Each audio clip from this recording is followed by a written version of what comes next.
Halo semuanya, balik lagi bersama aku, Vika Dinda Dwi Seftiadi dari Prodi Pendidikan Masyarakat, Fakultas Ilmu Pendidikan Universitas Negeri Jakarta. Di kesempatan kali ini, aku ingin membahas tentang pengembangan media pembelajaran konvensional sederhana. Yuk, simak! Kalian sudah pada tahu belum apa artinya media pembelajaran konvensional sederhana itu? Dalam pendidikan masyarakat, media pembelajaran konvensional sederhana itu berfungsi sebagai alat dasar untuk menyebarkan pengetahuan, mempromosikan pengembangan keterampilan, dan mendorong keterlibatan masyarakat. Sumber daya ini berbasis cetak tradisional, termasuk buku teks, selebaran, poster, dan lembah kerja, memainkan peran penting dalam mendukung kegiatan belajar mengajar dalam lingkungan masyarakat. Wacana ini atau presentasi ini bertujuan untuk memberikan pemahaman yang komprehensif tentang media pembelajaran konvensional sederhana dalam konteks pendidikan masyarakat. Nah, media pembelajaran konvensional sederhana ini memiliki arti penting dalam pendidikan masyarakat karena aksesibilitas, keterjangkauan, dan fleksibilitasnya. Tidak seperti teknologi digital yang dapat menimbulkan hambatan akses bagi individu dengan sumber daya atau keterampilan teknologi yang terbatas.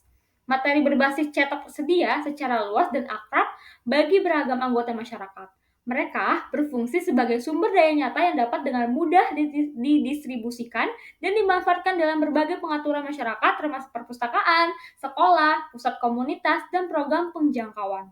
Selain itu, media pembelajaran konvensional sederhana menawarkan cara yang hemat biaya untuk menyampaikan konten pendidikan kepada masyarakat yang kurang terlayani, di mana infrastruktur dan sumber daya digital mungkin langka atau tidak dapat diandalkan. Sekarang ada pemanfaatan media cetak. Media pembelajaran konvensional sederhana cetak memainkan peran penting dalam pendidikan masyarakat, menawarkan aplikasi serbaguna di berbagai dominan dan pengaturan. Bahan-bahan ini berfungsi sebagai sumber daya nyata yang mendukung pembelajaran, mempromosikan keterlibatan, dan memberdayakan individu dan masyarakat untuk mengatasi berbagai kebutuhan dan tujuan pendidikan. Dari promosi kesehatan hingga inisiatif literasi dan pengembangan masyarakat orang dewasa, materi cetak ini digunakan untuk berbagai cara untuk mendidik, menginformasikan, dan menginspirasi anggota masyarakat. Media pembelajaran konvensional ini menemukan aplikasi di berbagai domain pendidikan masyarakat, termasuk promosi kesehatan, literasi orang dewasa, pengembangan masyarakat, literasi keuangan, dan keterlibatan sipil. Dalam inisiatif promo kesehatan, materi cetak seperti pamflet, poster, dan brosur digunakan untuk menyebarkan informasi tentang perilaku kesehatan preventif, manajemen penyakit, dan praktik gaya hidup sehat. Demikian pula, dalam program keaksaraan orang dewasa, buku kerja cetak, bahan bacaan, dan panduan instruksional menyediakan sumber daya penting bagi peserta didik yang ingin meningkatkan keterampilan melek huruf dan berhitung mereka. Selain itu, bahan cetak ini digunakan dalam proyek pengembangan masyarakat untuk memberdayakan individu dan masyarakat untuk mengatasi masalah lokal, mengadvokasi perubahan, dan memobilisasi sumber daya masyarakat secara efektif. Oke teman-teman, setelah tadi kita sudah membahas pemanfaatan media cetak, sekarang kita membahas prinsip-prinsip desain konvensional. Prinsip ini berfungsi sebagai pedoman dasar untuk membuat materi berbasis cetak yang jelas, menarik, dan disesuaikan dengan kebutuhan dan preferensi unik anggota masyarakat. Prinsip ini harus bertujuan maksimalkan efektivitas, aksesibilitas, dan keterlibatan bagi beragam peserta didik dalam pengaturan masyarakat. Apa aja sih prinsip-prinsipnya? Seperti kalian yang bisa lihat dari layar, yang pertama ada kejelasan dan kesederhanaan. Prinsip ini tuh pentingnya menyajikan informasi dengan cara yang jelas dan lugas yang mudah dipahami oleh khalayak yang beragam. Media pembelajaran konvensional sederhana harus menghindari jargon bahasa yang kompleks dan kekacauan visual yang tidak perlu. Misalnya dengan dalam brosur pendidikan kesehatan tentang manajemen diabetes, pasti menggunakan bahasa yang jelas dan sederhana. Lalu juga disertai dengan ilustrasi yang relevan dapat meningkatkan pemahaman dan aksesibilitas bagi individu dengan berbagai tingkat literasi kesehatan. Yang kedua ada daya tarik dan keterlibatan visual. Ini merupakan perancang media instruksional konvensional sederhana menangkap perhatian dan minat peserta didik. Visual yang dirancang dengan baik seperti foto, ilustrasi, dan grafik dapat meningkatkan daya tarik materi instruksional dan memperkuat konsep-konsep secara efektif. Misalnya dalam manual berkebun komunitas, pasti yang taruh ada foto-foto tanamannya dan teknik berkebun yang dapat menginspirasi dan memotivasi peserta didik untuk terlibat dengan konten. Yang ketiga ada relevansi dan kontekstualisasi. Dengan mengatasi isu-isu seperti lokal, norma-norma budaya, dan prioritas masyarakat, materi pengajaran menjadi lebih bermakna dan berhubungan dengan peserta didik, meningkatkan keterlibatan dan motivasi mereka untuk belajar, misalnya dalam lokakarya literasi keuangan untuk komunitas imigran. Materi instruksional yang menggabungkan contoh dan studi kasus yang relevan dengan tantangan dan aspirasi keuangan mereka dapat beresonasi lebih dalam dengan peserta. Yang keempat ada interaktivitas dan partisipasi. Menggabungkan elemen interaktivitas itu seperti ada kuis, pertanyaan refleksi, dan kegiatan langsung mendorong peserta didik untuk secara aktif terlibat dengan materi dan menerapkan pengetahuan mereka dalam konteks dunia nyata. Seperti lokakarya gizi masyarakat atau buklet resep dengan demonstrasi memasak interaktif dan sesi mencicipi dapat mendorong untuk dapat berpartisipasi nih, menerapkan prinsip-prinsip makan sehat dalam kehidupan sehari-hari mereka. Yang kelima ada aksesibilitas dan inklusivitas. Prinsip ini adalah yang harus dapat diakses oleh individu dengan beragam latar belakang, kemampuan, dan kebutuhan belajar. Misalnya dalam program keaksaraan orang dewasa, menyediakan rekaman audio bahan bacaan dapat mendukung peserta didik dengan gangguan penglihatan atau tingkat melek huruf yang rendah. Yang keenam ada umpan balik dan iterasi. Prinsip umpan balik dan iterasi menekankan pentingnya mengumpulkan masukan dari peserta didik dan pemangku kepentingan selama proses desain dan masukan umpan balik untuk meningkatkan efektivitas dan relevansi bahan ajar. Jadi kesimpulannya nih, prinsip-prinsip desain instruksional konvensional sederhana dan pendidikan masyarakat itu adalah pedoman penting untuk menciptakan bahan ajar yang efektif, menarik, mendukung pembelajaran, lalu mempromosikan keterlibatan masyarakat dan memberdayakan individu dan masyarakat tertentu.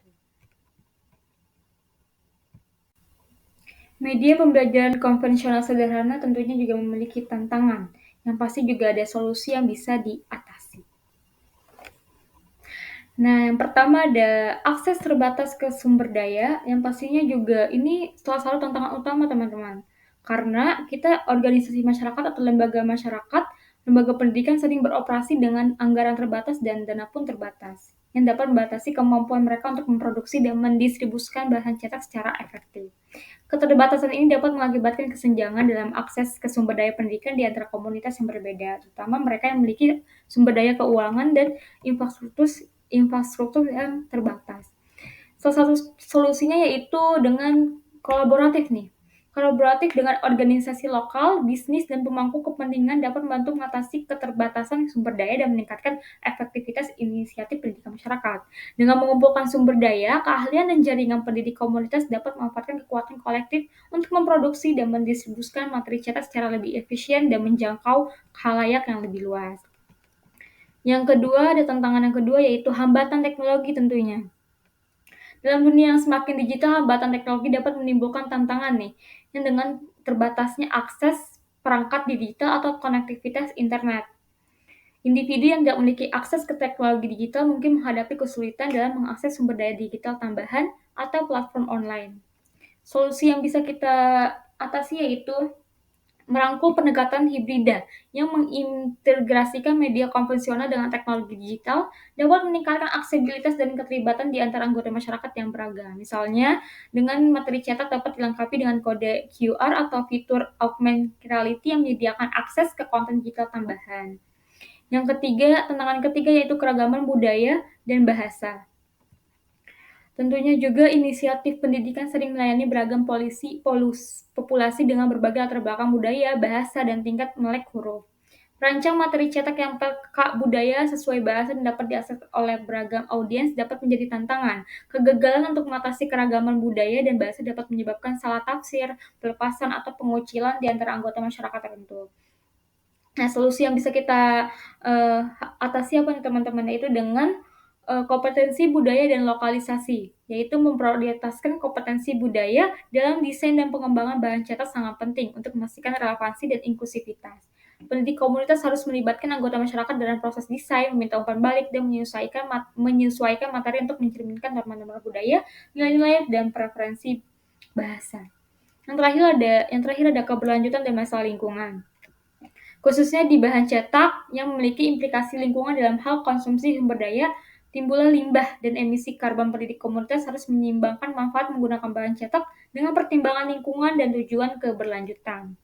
Nah, solusinya yaitu untuk mengatasi masalah ini, pendidik komunitas dapat mengadopsi praktik ramah lingkungan dalam produksi dan distribusi bahan cetak. Ini mungkin termasuk menggunakan kertas daur ulang, teknik pencetakan ramah lingkungan, dan meminimalkan limbah melalui strategi desain dan distribusi yang efisien.